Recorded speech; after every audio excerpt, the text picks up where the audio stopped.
The River of Lakes Heritage Corridor, rich in resources.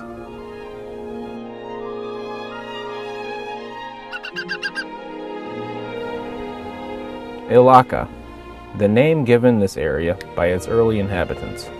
It meant River of Lakes, and it couldn't have been more fitting.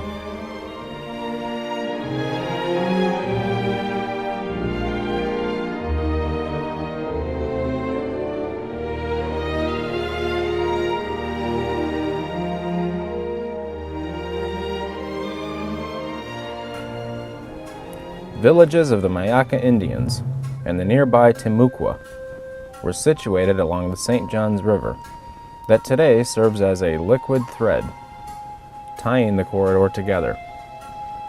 Here, they could take full advantage of its natural resources: abundant fish, snails, mussels, wildlife, and native plants.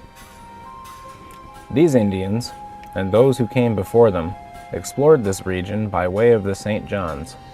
They built shell middens.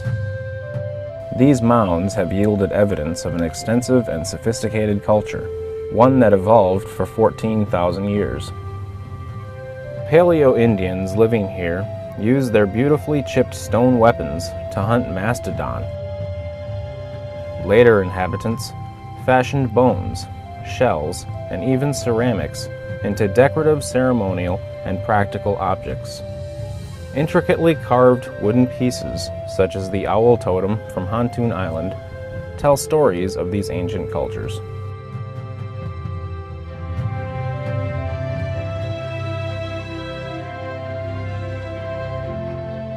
The St. Johns would also be used by Europeans to explore the interior of Florida. A Spanish expedition worked its way up to the village of Mayaka, which was located in the area now known as Volusia. After Florida was ceded to the British, botanists John and William Bartram explored the St. Johns, reporting it to be a blessed land. The first real settlement came when plantations were established at Spring Garden and Lake Beresford for the growing of indigo, sugarcane, and cotton. Once Florida became an American territory, hardy frontiersmen began settling along the St. Johns. A water-powered sugar mill was built on the Rees Plantation at Spring Garden. The plantation was visited by noted American painter and naturalist John James Audubon. It was here that he first spotted the limpkin. But a terrifying Indian war erupted, and the sugar mill at Spring Garden was destroyed. A brave Cornelius Taylor built a home on Lake Monroe, establishing enterprise. The Armed Occupation Act's liberal homestead grants opened the floodgates to pioneers. Almost immediately, Blue Spring and the Hantoon Island area were settled.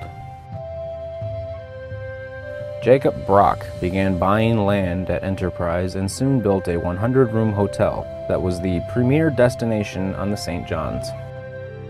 His steamboat line provided the first regular transportation up the river, ensuring the growth of Enterprise and heralding the start of the steamboat era on the St. Johns. Volusia County was formed that same year, with Enterprise as the county seat. At the time, there were fewer than 30 families living within the entire county.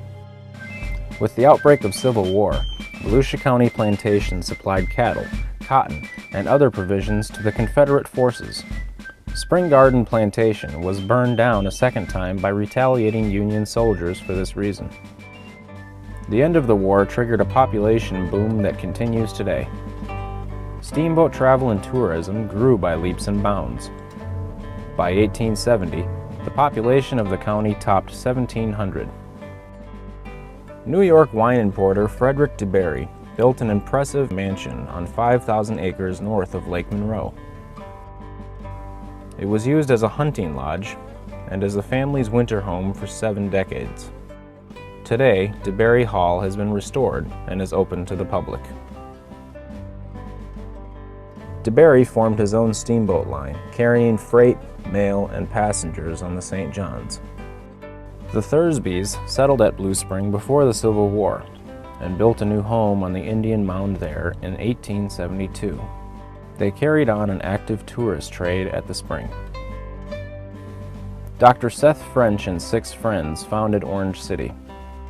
His home, Fairview Cottage, is still owned by the French family.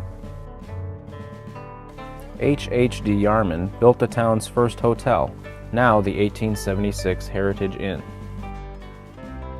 Settlement continued to spread throughout the corridor. The area now known as Pearson was home of the Mount Zion Primitive Baptist Church. Pearson is known today as the fern capital of the world. But by far the most important development of this era was the arrival of Henry DeLand, who formed the town of DeLand. He founded the DeLand Academy, Florida's first private university. The next year, DeLand Hall was built.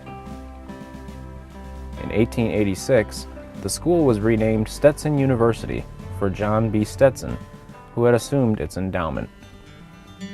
It was in the 1880s that the railroad first opened a new way to bring tourists and goods to the area, and to export the oranges and other items produced here.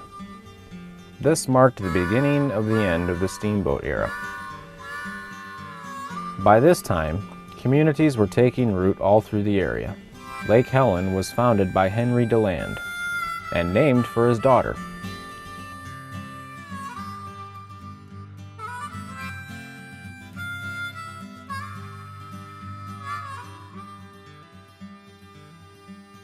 The towns of Seville, Pearson, and Barberville flourished along the new rail lines, displacing Volusia as the primary commercial hub. The Casa Daga Spiritualist Camp was formed by George Colby and is the oldest religious community of its kind in the southeastern United States.